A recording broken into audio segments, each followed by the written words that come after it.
بسم اللہ الرحمن الرحیم اللهم لا تخذلني فيه لتعرض معصيتك ولا تضربني بسياط نقمتك وزحزحني فيه من موجبات سخطك بمنك وآياتك يا منتهى رغبة الراغبين۔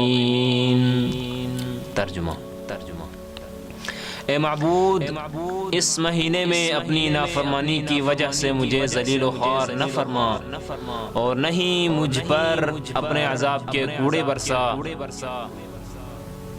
اور اپنی نعمت اور مہربانی کی وجہ سے ان چیزوں سے دور رکھ جو تیری نافرمانی کی سبب بنتی ہیں، اے رغبت کرنے والوں کی رغبت کی آخری منزل۔